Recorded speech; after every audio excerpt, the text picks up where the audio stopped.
Hello everyone, welcome back to Adda 24/7 class 9 and 10 YouTube channel पे। आप सभी लोगों का मैं राघवेंद्र सिंह स्वागत करता हूं और इस सेशन में मैं बताने वाला हूं टेक्निक कैसे हम साइंस के पेपर में केस बेस्ड क्वेश्चन अटेम्प्ट करें, क्योंकि अधिकतर बच्चों के दिमाग में ये केस बेस्ड क्वेश्चन एक पजल, एक मिस्ट्री बना हुआ है। लेकिन अब चिंता की बात नहीं है, क्योंकि मैं बताने वाला हूं इस केस बेस्ड क्वेश्चन अटेम्प्ट करने का तरीका और कैसे हम स्कोर करें और कैसे इस पजल को सॉल्व करें। ठीक है, तो अगले कुछ मिनट आपके लिए बहुत इंपॉर्टेंट रहने वाला है और मेरा भरोसा कीजिए, अगर आपने इस सेशन को पूरा एंड तक देख लिया तो आप केस बेस्ड क्वेश्चन जरूर अटेम्प्ट करोगे, वो भी फुली करेक्ट, है ना। चलिए आगे चलते हैं, तो स्टार्ट करते हैं। सबसे पहले ये जरूरी जानना है कि आखिर केस बेस्ड क्वेश्चन इंपॉर्टेंट क्यों है, इसका इंपॉर्टेंस क्या है हमारे साइंस के पेपर में। तो साइंस का जो पेपर आपका आने वाला है टर्म 2 बोर्ड एग्जाम में, वो 3 सेक्शन में डिवाइडेड है। Section A, section B, section C.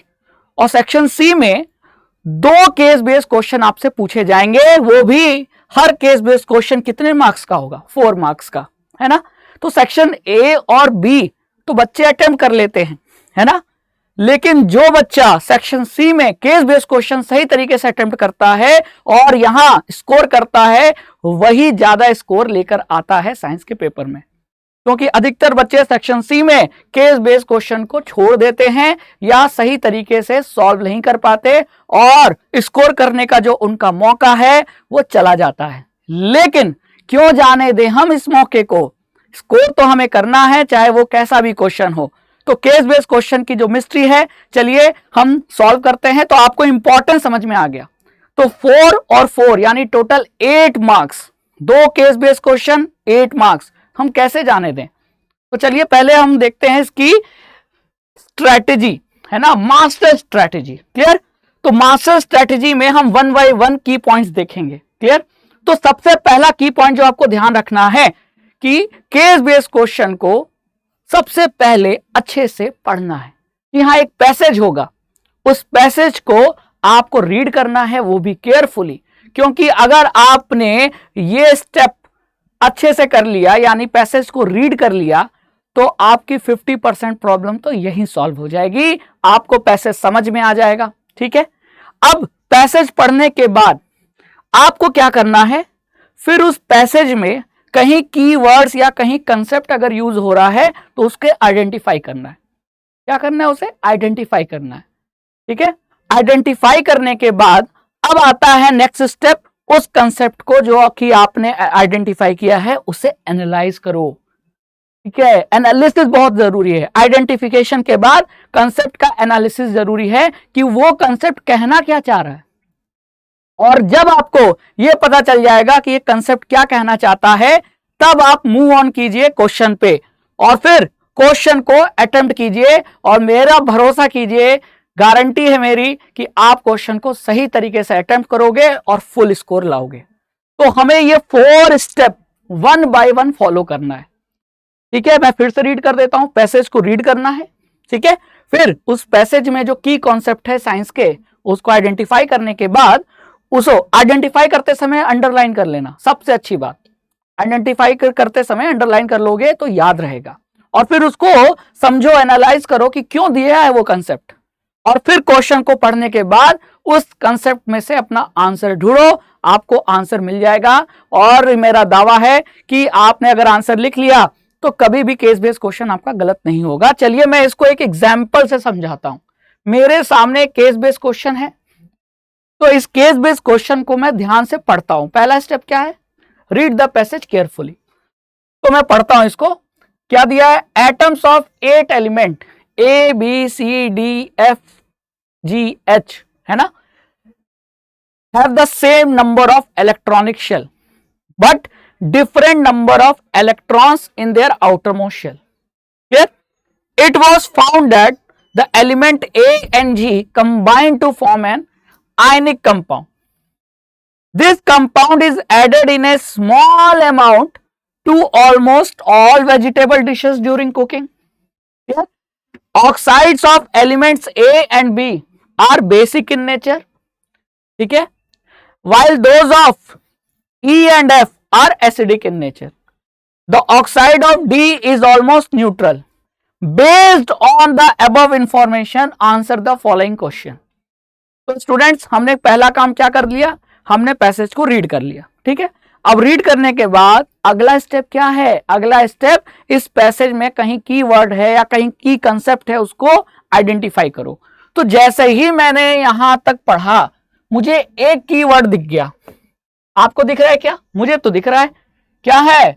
All these elements A B C D E F G H have the same number of electronic shell. तो मुझे ये कंसेप्ट दिखा, तो मैंने इसको अंडरलाइन कर लिया। फिर आगे एक कंसेप्ट और लिखा है कि इन सभी एलिमेंट्स में जो इनका आउटर मोस्ट शेल है, उसमें नंबर ऑफ इलेक्ट्रॉन्स डिफरेंट हैं। तो number of electrons in their outermost shell are different. एक ही कंसेप्ट ये है। और इन सभी एलिमेंट्स में जो नंबर ऑफ इलेक्ट्रॉनिक शेल हैं वो क्या हैं? वो सेम है। एक ये कंसेप्ट, ठीक है। फिर एक कंसेप्ट मुझे यहां भी नजर आया कि जो एलिमेंट ए है और एलिमेंट जी है, ये कंबाइन होता है तो आयनिक कंपाउंड बनाता है। और इस आयनिक कंपाउंड को हम वेजिटेबल डिशेस बनाते समय स्मॉल अमाउंट में ऐड करते हैं। अब ये शुगर तो हो नहीं सकता, शुगर तो हो नहीं सकता, है ना। तो क्या हो सकता है? इसका मतलब अब मैं क्या कर रहा हूं कि कंसेप्ट को आइडेंटिफाई तो कर लिया, अब मैं थर्ड स्टेप पे गया, अब मैं इसका एनालिसिस कर रहा हूं, ठीक है। तो मैं जब एनालिसिस कर रहा हूं तो मुझे क्या समझ में आया, ए और जी, ठीक है, ए और जी क्या कर रहे हैं, एक आयनिक कंपाउंड बना रहे हैं जिसे हम स्मॉल क्वांटिटी में वेजिटेबल डिशेस में ऐड करते हैं कुकिंग के समय। तो क्या वो शुगर है? जी नहीं। क्या है? सॉल्ट, नमक, है ना। और नमक का जो हमको इतना पता चल गया कि वो आयनिक कंपाउंड नमक है, ठीक है। तो एक चीज तो ये मुझे क्लियर हो गई एनालिसिस करने के बाद, ठीक है। और नेक्स्ट एक चीज ये क्लियर हो गई कि अगर इन सभी एलिमेंट्स का नंबर ऑफ शेल सेम है, तो नंबर ऑफ शेल से क्या पता चलता है? पीरियड का। तो इन सभी एलिमेंट्स का पीरियड भी क्या होना चाहिए? सेम होना चाहिए। एनालिसिस किया, मुझे आंसर मिल गया। फिर ये जो कंसेप्ट मैंने आइडेंटिफाई किया था कि different number of electrons in outermost shell, तो आउटर मोस्ट शेल में जो इलेक्ट्रॉन्स होते हैं उन्हें क्या कहते हैं? वैलेंस इलेक्ट्रॉन कहते हैं। और वैलेंस इलेक्ट्रॉन डिफरेंट है, इसका मतलब वैलेंस इलेक्ट्रॉन से ग्रुप का पता चलता है, तो ग्रुप भी डिफरेंट। तो इतने की कंसेप्ट से मुझे इतना एनालिसिस हो गया कि ये सभी एलिमेंट्स एक ही पीरियड के हैं लेकिन डिफरेंट ग्रुप के हैं। और इसमें जो एलिमेंट ए है और ये जो एलिमेंट जी है, ये मिलके क्या बना रहा है? नमक, है ना। तो अब मेरा एनालिसिस पूरा हो गया, अब मैं क्वेश्चन पे जाता हूं। तो इस पैराग्राफ केस बेस्ड क्वेश्चन का ये रहा पहला question. Name the element A and G which combines to form ionic compound which is added in a small amount to almost all vegetable dishes during cooking। तो नमक का formula क्या होता है? वो होता है NaCl, है ना। अब NaCl में से A Na है कि Cl है, G Na है कि Cl है, तो इसका पता फिर पता चल जाएगा। A एंड B का जो ऑक्साइड है वो बेसिक नेचर का है, तो एक की कंसेप्ट और है। अब बेसिक नेचर ऑक्साइड का किसका होता है? मेटल्स का, ठीक है। तो इसका मतलब ए कंफर्म है कि वो मेटल है, क्योंकि यहां दिया हुआ है कि oxide of element A and B are basic in nature. तो अगर ए ऑक्साइड बना रहा है और वो बेसिक इन नेचर है, तो बेसिक इन नेचर का ऑक्साइड कौन बनाता है? मेटल। तो इसका मतलब कंफर्म है कि ए मेटल है। और ए अगर मेटल है तो NaCl नमक में मेटल कौन है? Na, sodium. यानी कि ए क्या होगा? सोडियम होगा, तो जी क्या होगा? क्लोरीन होगा, है ना। तो हमारा पहले क्वेश्चन का आंसर मिल गया कि उस एलिमेंट ए और जी का नाम बताइए। तो एलिमेंट ए है सोडियम और एलिमेंट जी है क्लोरीन, जो मिलकर एक आयनिक कंपाउंड बना रहे हैं जिसे हम कहते हैं NaCl। और इसी आयनिक कंपाउंड को वेजिटेबल डिशेस में स्मॉल क्वांटिटी में ऐड किया जाता है कुकिंग के समय।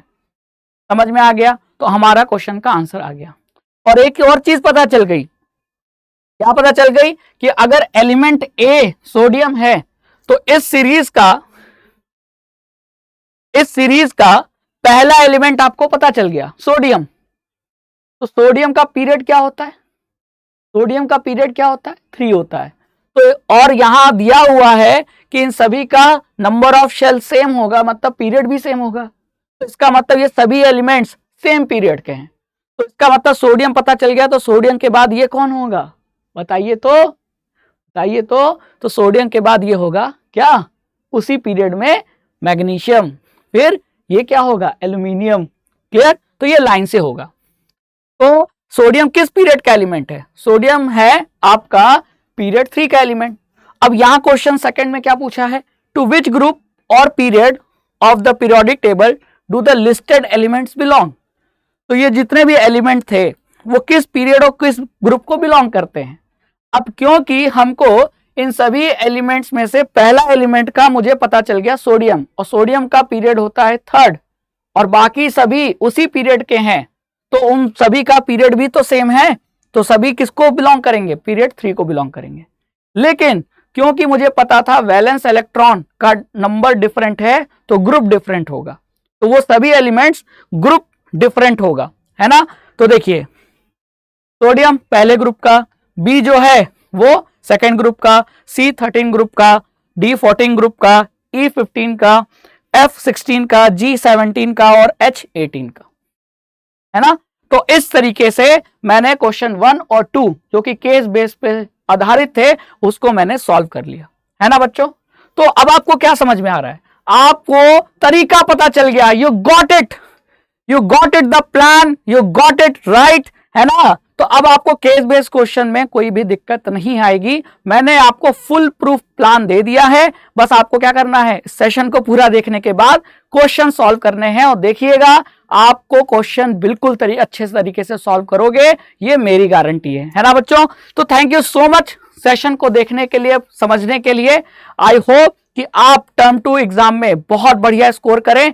इसी के साथ मैं आपसे अलविदा लेता हूं, वापस फिर मुलाकात होगी, तब तक के लिए थैंक यू सो मच।